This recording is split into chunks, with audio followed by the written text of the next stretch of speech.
Tai dabar sveiki dar kartą ir pirmiausia atidarysiu tą pirmą skaidrę ir mes ją perskaitysim. Ar aš teisingai supratau, ko mes čia susirinkom. Jeigu kas ne taip, jūs mane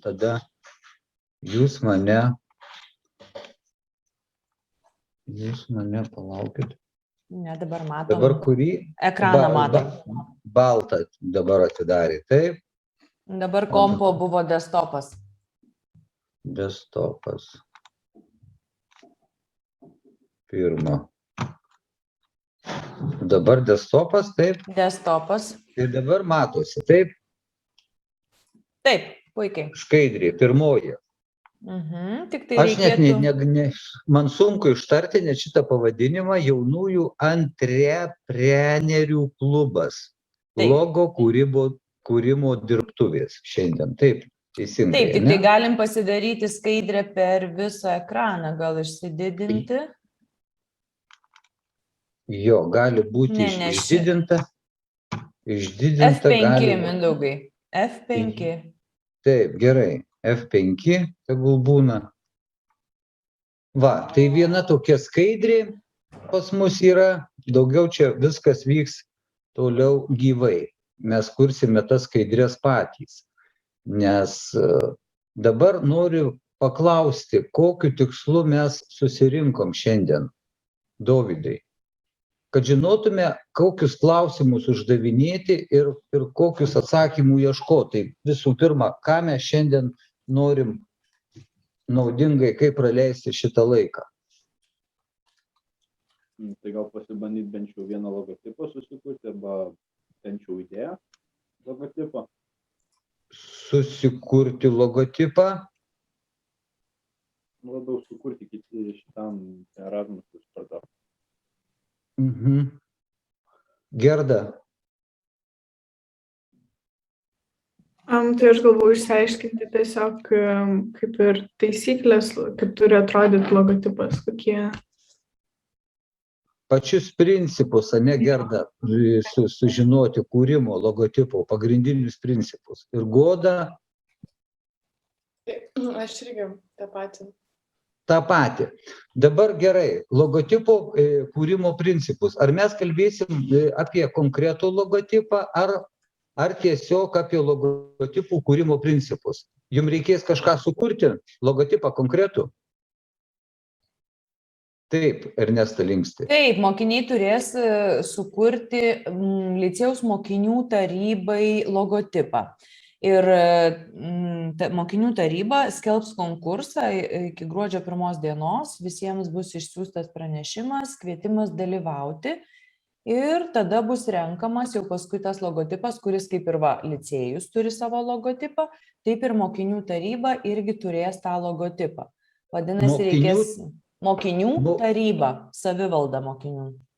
Tai yra logotipas, kuris vadinsis mokinių taryba. Ar vadinsis būtent taip, ar kažkaip kitaip, priklausys nuo kuriančiojo, bet logotipas turės atspindėti. Mokinių tarybos logotipas. Ir kad tai yra būtent mūsų licėjaus mokinių tarybos. Ne šiaip savo, bendradarbiaujančių mokinių.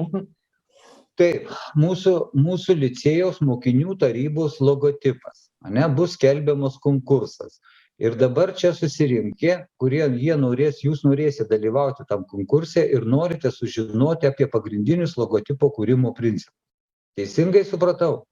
Teisingai, todėl kad labai tai yra svarbu ir mes pastebėjome iš tų projektinių Erasmus projektų logotipų kūrimo proceso, kad mokiniai kuria logotipus nežinodami pagrindinių dalykų, todėl dažnai tie logotipai atrodo kaip tiesiog kažkokie paveikslėliai, kurie galbūt gražus, kai nupiešiami A4 formato dydžio, su spalvom ir panašiai, bet kada juos reikia suskaitmeninti, nes jie turi būti naudojami ir skaitmenizuoti, ir ypač, kai sumažini iki tam tikro dydžio, kad galėtum uždėti ant dokumento, kad ir Wordinio ar Excelinio, nesvarbu, ir tada nebeaišku, kas ten yra, nes toks mažytis pasidaro.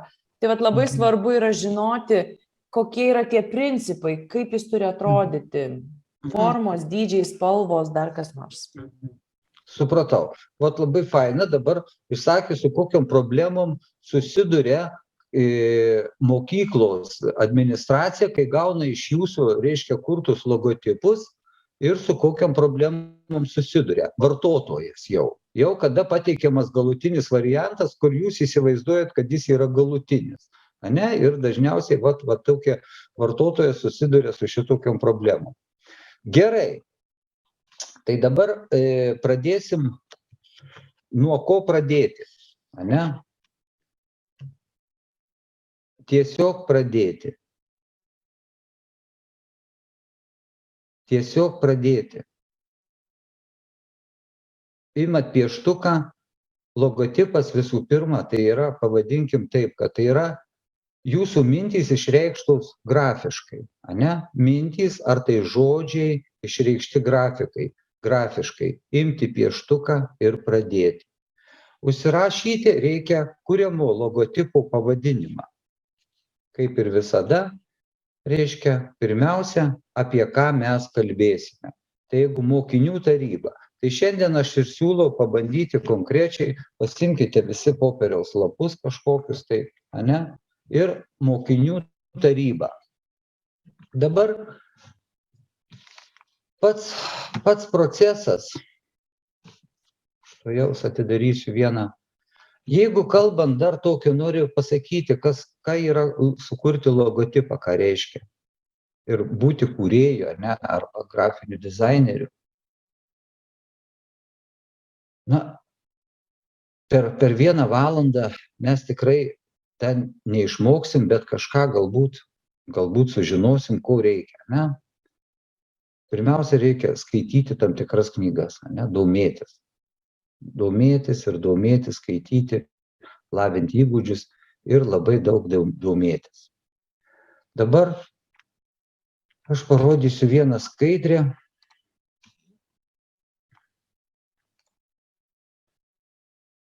Galbūt.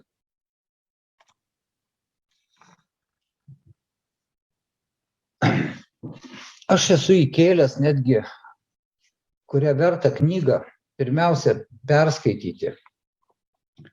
Tai Maggie McNabb knyga Dizainas su gamta. Ane? Jeigu kam bus įdomu, aš ją galėsiu persiųsti. Ir logotipo kūrimas susideda iš kelių, reiškia, pagrindinių aspektų. Aš šiandien tik paminėsiu pačius pagrindinius. Va. Ir, kaip ir sako McNabb, va, per daugelį metų, kai kūriau ženklus, aš anksti išmokau vieną taisyklę. Pradėk. Tiesiog pradėk.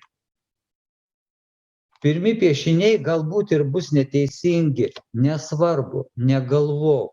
Negalvok, tiesiog pradėk ir piešk. Piešt ir piešt ir piešt ir piešt. Aš vieną pavyzdį šiandien labai pateiksiu, vieną fainą pavyzdį josios.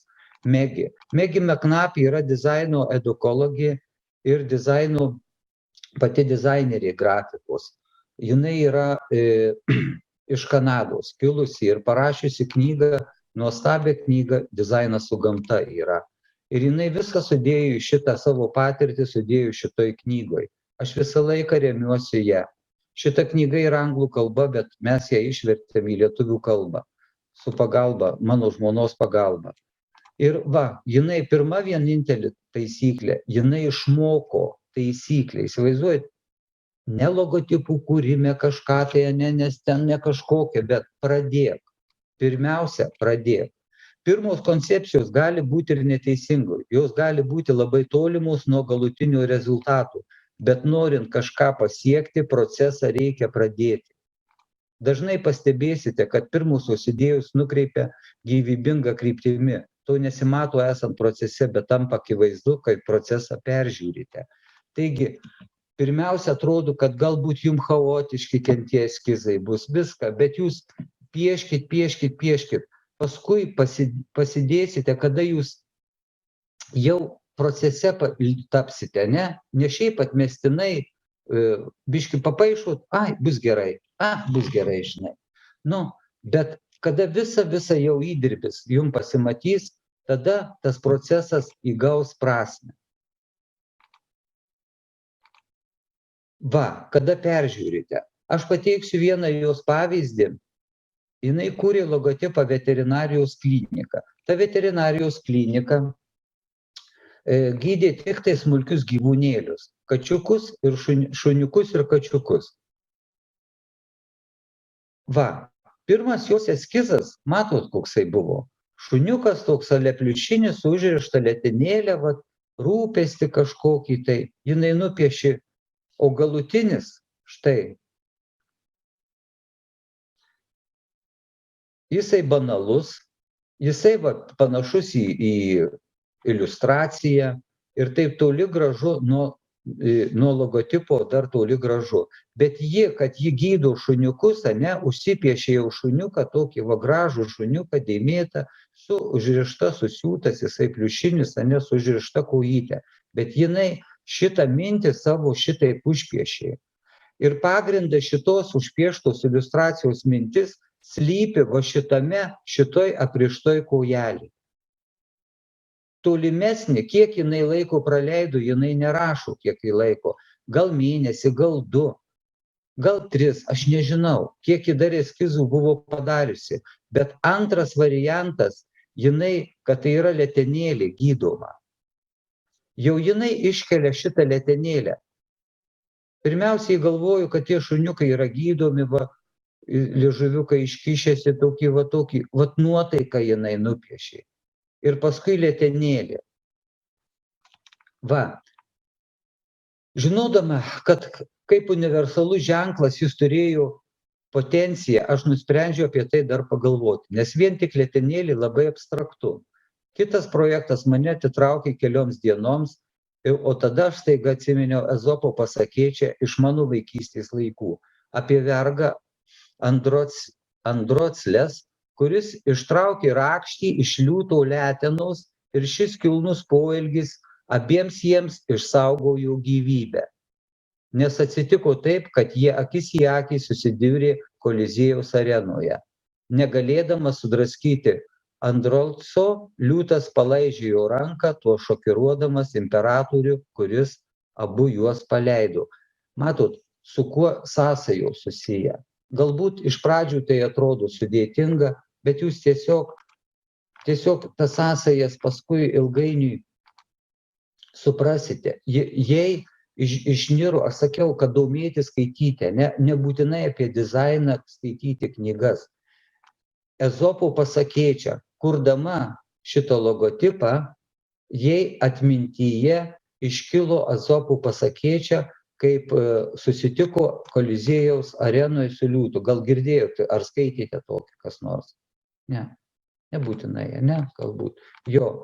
Ir va, tas, kad vienas kitu atsilygino, vienas kitam, ištraukė rakštį iš letenėlės ir pasidarė letenėlį. Va, tai dabar tokia va pirma trumpa tokia va šito logotipo istorija. Jis turi savo istoriją. Buvo šuniukas, letenėlė. Sekantis etapas yra projektavimas. Jinai jau apsistojo ties letenėlės mintim, kad tai bus letenėlė. Jinai tiesiog va eskizas chaotiškai, toksai paprastai nupieštas, užpiešė greitai mintį ir viskas, ir jį paliko. Ir šita mintis ėjo prie konkretaus ženklo.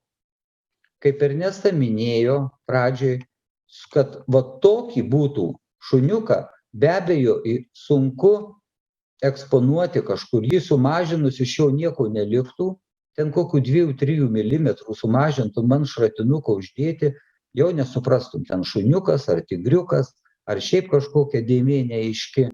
Ir jo panaudojimas yra sudėtingas. Tai vadinasi dizaino ekonomija dizaine. Ekonomiškumas. Paimti tiek, kiek reikia. Tiek, kiek reikia išsigryninti tai, kas yra svarbiausia. Čia yra daug minčių, daug jausmų, daug emocijų, visokiausių, bet mums reikia perduoti žiūrovui labai aiškę žinutę ir labai aiškų ženklą, kurį jis perskaitytų per kelias sekundės ir jį būtų galima panaudoti. Tai dabar, kada va šitas eskizas letenėlis, jį toliau sekantis etapas, C etapas, tai yra projektavimas. Ženklo projektavimas, proporcijos. Kad jis įgautų tam tikrą formą, jį reikia suprojektuoti. Kaip viską projektuojame. Daiktus, namus ir įvairiausius kitus dalykus, ane? Lygiai taip pat logotipas yra projektuojamas vadovaujantis tais pačiais principais, kaip ir architektūroje, ar daiktų dizaine, ar ir panašiai, ne? Kas mus supa daiktinė aplinka, tai ką mes matom. Tai va, letenėlė, apskritimas, va mato tokios pagalbiniais linijos, tai jau sudėliota, labai aiškus, ta letenėlė šuns tikrai nėra va tokia konkreti, ne? Va čia va trikampis ir apskritimas. Jis jau išbraižytas su įrankiais ir va šitą rūpestį šuniukui, jinai panaudojo pleistriuką. Nu niekas tikrai neklijuoja šuniukam pleistriukų, ne, ant letenėlės. Bet jis tuo ir tapo toksai vat mielas, kad va šuniukui va tas žmogiškas pleistriukas užklijuotas. Ir jis jau įgavo tam tikrą ženklą, formą su labai aiškia informacija. Labai aiškia. Va. Ir trumpai dar perskaitysiu. Va ir taip ir jinai rašo. Padarykite savo grafiką ekonomišką, papasakodami istoriją. Susiekite ją su universalia tiesa ir tai padės iš karto užmegzti ryšį su auditorija. Tai ne tik ją padarys įsimintina, bet ir suteiks reklamai realumo. Tai va, buvo papasakoti istoriją, istorija buvo apie šuniuką, istorija buvo apie Ezopą, ane? Tai viskas susieta, padaryta jinai ekonomiška. Tai yra, va, atsirado va šitokia dėmė, šitoks abstraktus dalykas ir susieta su universalia tiesa. Jinai mini tokį dalykus. Universali tiesa tai yra gamtos principais. Vadovautis projektuojant gamtos principais pagrindiniais. Tai yra proporcijos, ne? Apskritimai, trikampiukai. Tai, ką jūs prisiminti galite, ką jūs darėte 1, 2, 3 pradinėse klasėse, kada piešite trikampiukus, apskritimus, kvadratėlius. Visas pasaulis yra sudėtas iš jų. Tai va tokį, va tą šiandien ekskursą, va jums pravedžiau paprastą, ane? Tai nuo eskizų, paskui ekonomiškas dizainas, išskiriam tai, kas naudingiausia, tai, kas yra esmė, dar kažkas tai atsiranda, suprojektuojam ir va. Tai va tokie pagrindiniai principai. Dar vieną dalyką paminėsiu, kad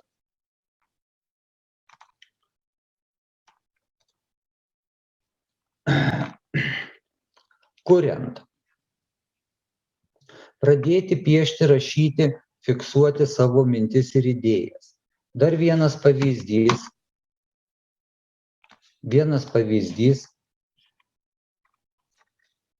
Va, jinai gavo, užsakymas buvo sukurti logotipą tropinių restoranų tinklų.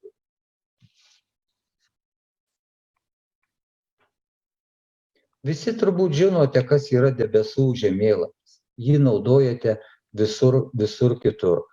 Tai va, Jis labai yra naudingas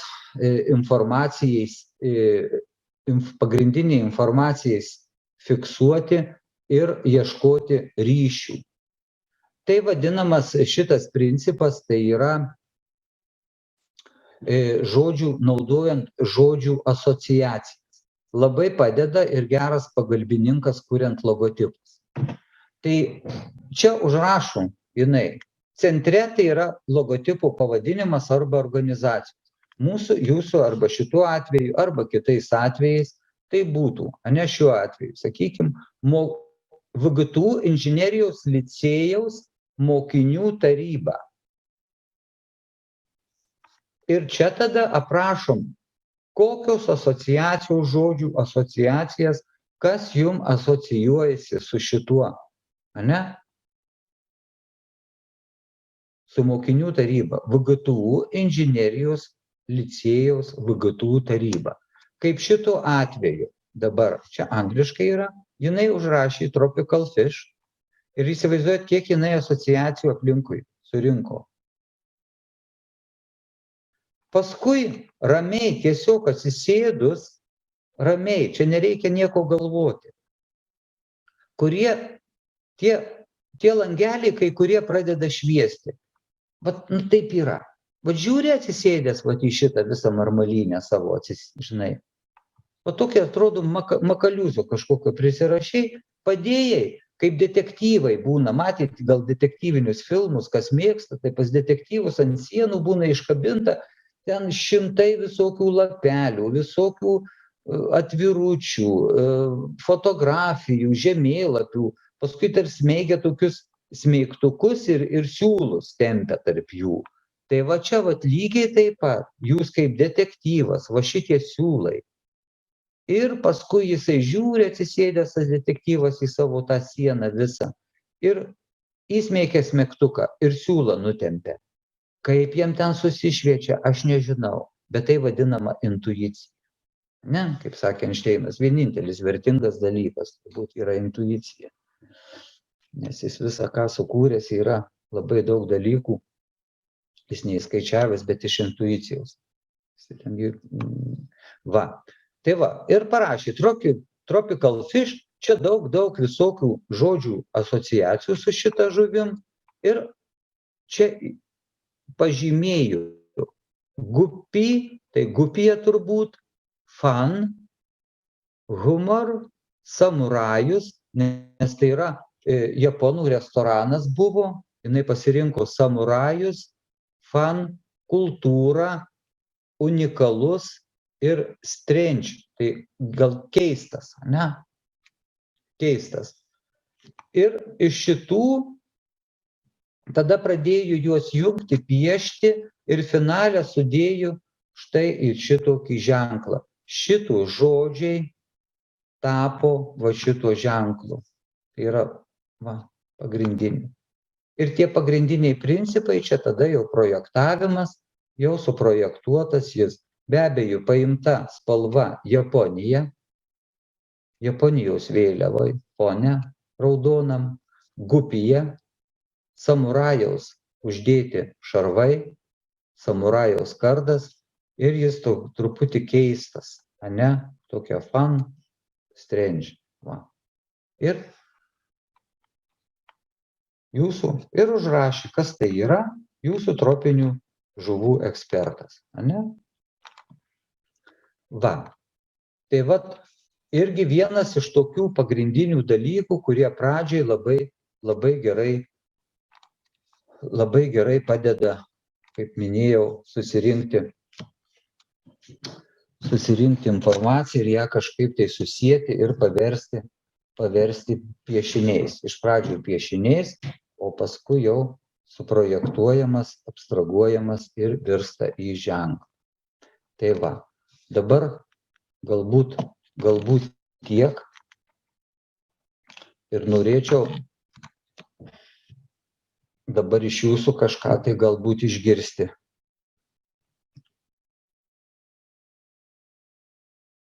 Kol mokiniai sugalvos klausimų, mums liko 9,5 minutės.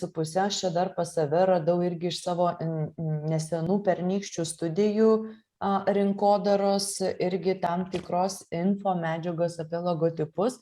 Tai dabar gal pabandysiu pasidalinti, jeigu man pavyks ekranu, ir tada mokytojas Mindaugas gal mums padės paanalizuoti tai, ką matom, ir galbūt bus aiškiau. Aš nežinau, ar matot jūs dabar mano ekraną.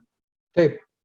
Tai va, ar pakankamai čia gerai matyti, bet esmė yra ta, kad va tai, ką ir sakė mokytojas Mindaugas, kad logotipai, kad reikia galvoti apie tai, kaip tas logotipas atrodys, kai jis bus sumažintas, kai jis bus dedamas net ir ant kepurytės, ar ant pieštuko, ar ant kažkokio kitokio reprezentacinio daikto, ar ne?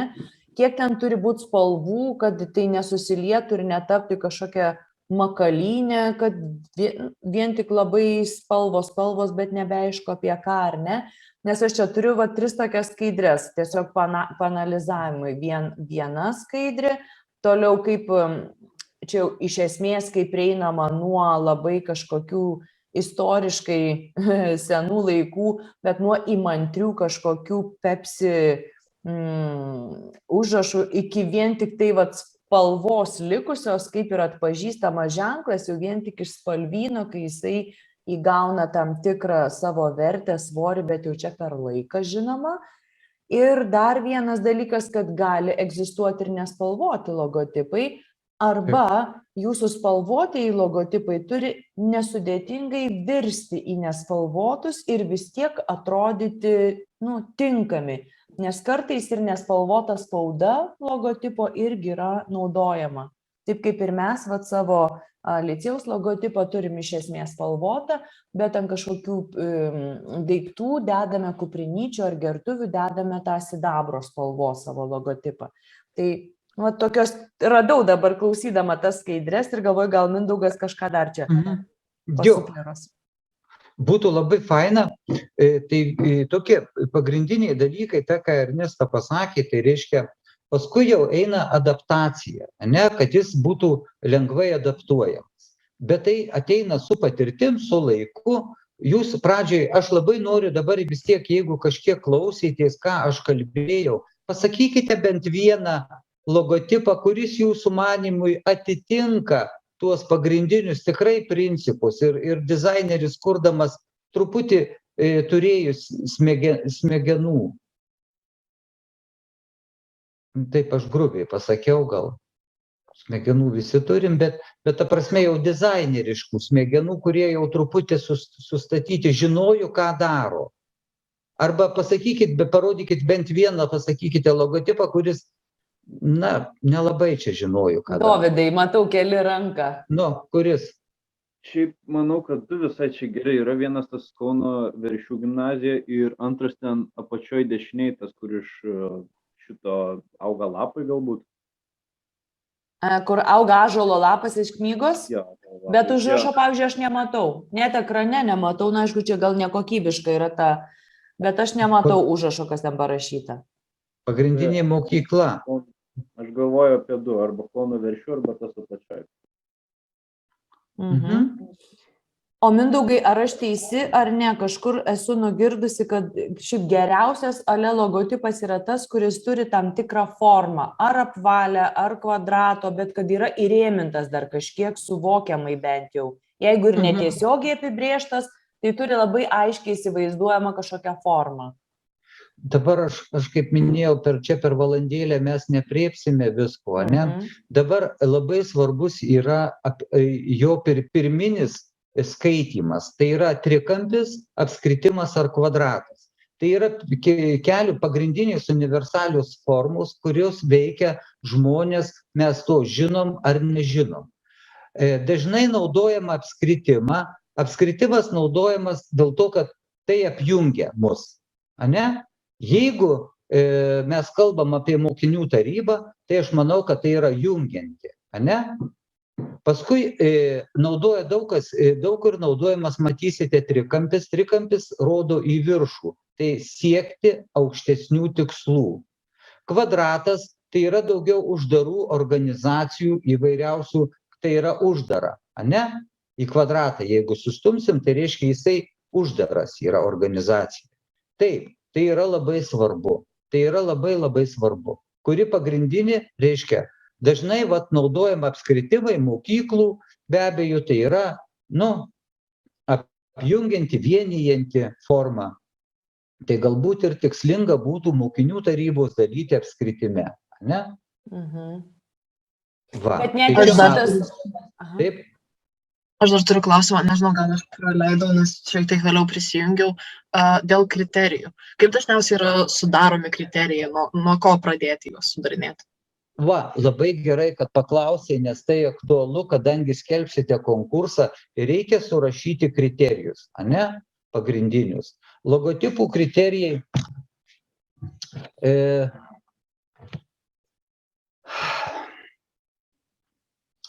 tokie įvairiausiai naudoja, kai konkursuose ten kaip kas reiškia jaunatviškas, ne? Čia be abejo mes rašysime, ne, koks nors, kiek jaunatviškas, kiek rimtas, kiek žaismingas, kiek nesudėtingas, tokiais kriterijais čia apeliuojama. Reiškia, informatyvus, parašysi, kaip, kiekvienas logotipas, jeigu neinformatyvus, jisai jau jis reiškia neveikia. Bet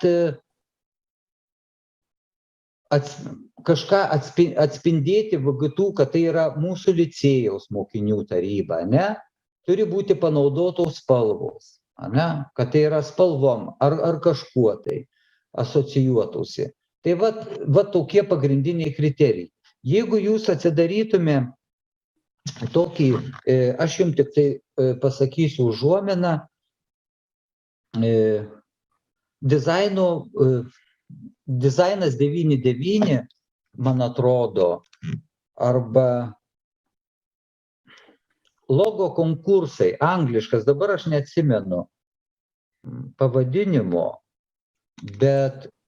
bet mes laiko labai neturim jau, ne, Ernesta? Čia 2 minutės, nebent dar persijungtume 10 minučių. Aš nebespėsiu atidaryti, aš parodyčiau gyvai, galbūt aš pabandysiu greituoju būdu. Kaip konkursas angliškai, greitai pasakykit. Competition? Gal. Dovydai, ką tu norėjai klausti? Jo, kiek variantų galima duoti to logotipo? Ar kiekvieną duodi ir jau viskas, ar daugiau galima? Tai čia kaip susitarimo. Šiaip realiai, tai Dovydai, mes ir Gintarė čia yra atstovė iš tarybos, tai gal pasitarsim ir aš tai galvoju, kad gali būti vieno logotipo ten, keletas variacijų, spalvinių ten šiek tiek, kad tarsi matytumėm, jog yra tas pats logotipas, tik šiek tiek vis kitokia stilistika, o tada jau, jeigu matysim, kad potencialiai tai yra tas, apie kurį mes kalbam rimčiausiai, kviesim tada tave ir rinksimės visi kartu, kalbėsim apie tai. Gerai. Kad daugiau galimybių. Dabar, kai po minutės baigsis mūsų susitikimas, tai man konvertuos įrašymą, tai aš negalėsiu paleisti iš naujo. Tai aš siūlau daryti taip. Jeigu jums klausant dabar kilo dar kažkokių rimtų klausimų, tai jūs gal juos surašykit ir aš tada labai prašysiu, kad mokytojas Mindaugas ar pakomentuotų kažkaip man žodžiu, ar trumpai brūkšteltų raštu, jeigu reikės, ir atsakysim į juos, o galbūt dar pakonsultuosiu jūs ir individualiai, jeigu kažkam kažko labai reikės.